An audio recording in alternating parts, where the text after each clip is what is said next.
ये आईआईएम में केंद्रीय गृह मंत्री अमित शाह के साथ बैठक है। एनएसए आरएडब्ल्यूआईबी चीफ के अफसरों के साथ बैठक। अजीत डोभाल भी कॉन्फ्रेंस में शामिल। तो प्रधानमंत्री मोदी शाम को 7:30 बजे पहुंचने वाले हैं।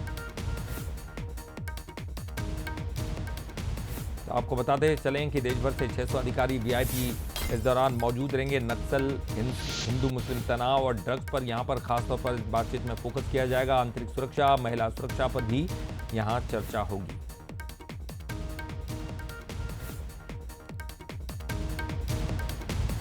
तो अलग अलग राज्यों के डीजीपी, आईजी ये कॉन्फ्रेंस जो होने जा रही है उनको सबको मुद्दों से अवगत करा दिया गया। उस पर सभी अपना अपना प्रेजेंटेशन यहां पर देने वाले हैं। तो आईआईएम जहां पर केंद्रीय गृह मंत्री अमित शाह पहुंचे हुए हैं, अजीत डोभाल भी इसमें शामिल हो रहे हैं और प्रधानमंत्री नरेंद्र मोदी शाम को 7:30 बजे रायपुर पहुंचे। आपको बता दें कि गृह मंत्री अमित शाह कल ही आ चुके थे और M11 बंगले में रुके हुए थे। आज से ये कार्यक्रम की शुरुआत है। 3 दिन का ये कार्यक्रम है। तो छत्तीसगढ़ में अब इस पर विचार और मंथन किया जा रहा है।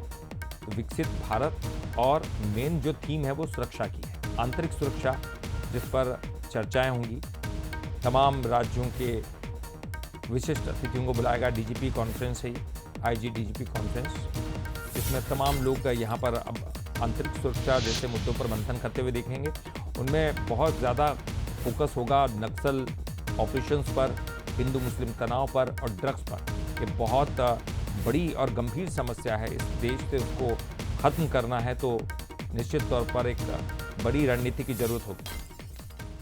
और चलिए, ज़्यादा जानकारी के लिए बात करेंगे। हमारे साथ हमारे ब्यूरो चीफ गौरव शुक्ला जुड़ गए हैं। गौरव, कितनी देर है कॉन्फ्रेंस की शुरुआत में? प्रधानमंत्री तो इसमें शामिल नहीं होंगे, रात को 7:30 बजे पहुंचने वाले शाम को। लेकिन क्या मेन फोकस क्या नक्सल, हिंदू मुस्लिम तनाव और ड्रग्स ही रहने वाला है या फिर इसके इतर भी कोई बातचीत होगी?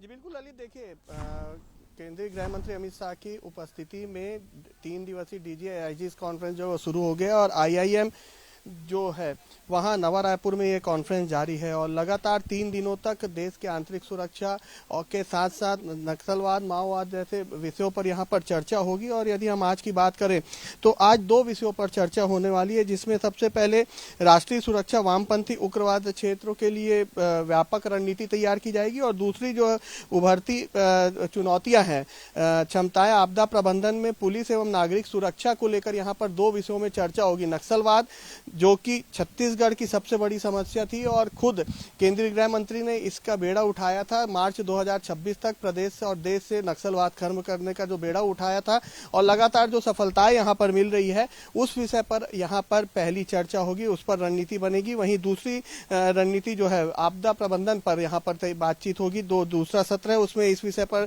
बातचीत होगी। और वहीं यदि हम कल और परसों की बात करें तो कल प्रधानमंत्री नरेंद्र मोदी खुद इस जो कॉन्फ्रेंस है उसमें शामिल होंगे, तीसरे दिन भी शामिल रहेंगे। कल 4 विषयों पर यहाँ पर जो चर्चा है वो होगी। 4 अलग अलग सत्र होंगे और 4 अलग अलग विषय होंगे।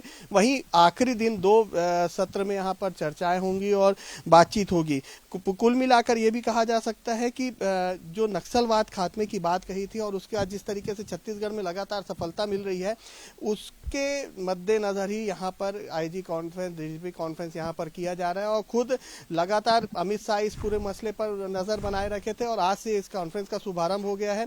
खुद अमित शाह ने यहाँ पर जो सभी जो डीजीज आए हैं, आंतरिक सुरक्षा सलाहकार आए हैं, जो अधिकारी हैं, उनके साथ यहाँ पर बातचीत की है, उनसे मुलाकात की है और उनसे एक जो बातचीत का दौर रहता है वो हुआ। उसके बाद जो कार्यक्रम है, जो पूरे सत्र है वो शुरुआत हुआ है। जी बिल्कुल, ये तो आज की बात हुई है गौरव, लेकिन अब ये 2 दिन तक आगे क्या होगा? क्या इसी बातचीत के क्रम को आगे बढ़ाया जाएगा कि या कुछ और भी यहाँ पर रणनीतियां फाइनल की जाएंगी?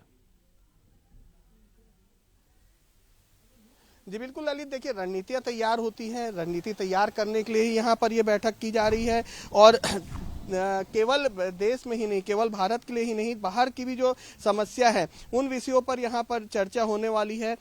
यदि देखें तो विदेश से में जो रह रहे भगौड़े हैं, जो भारत से विदेश में रह रहे भगौड़े, उनको वापस लाने के लिए यहाँ पर रणनीति बनाई जाएगी। पड़ोसी देशों में से जो चुनौतियां भारत को मिल रही है उस पर यहाँ पर रणनीति बनाई जाएगी। पुलिस प्रणाली में AI जो अभी AI पद्धति जो चल रही है उसे किस तरीके से पुलिस प्रणाली में उपयोग किया जाए, इस पर यानी कि नई टेक्निक पर भी बातचीत की जाएगी, क्योंकि तो नई टेक्निक का इस्तेमाल करके बहुत सारे अपराध होते हैं। चलिए, बहुत बहुत शुक्रिया और आप अपडेट बनाए रखिएगा, लगातार आपसे संपर्क करते रहेंगे गौरव। बहुत बहुत शुक्रिया फिलहाल के लिए।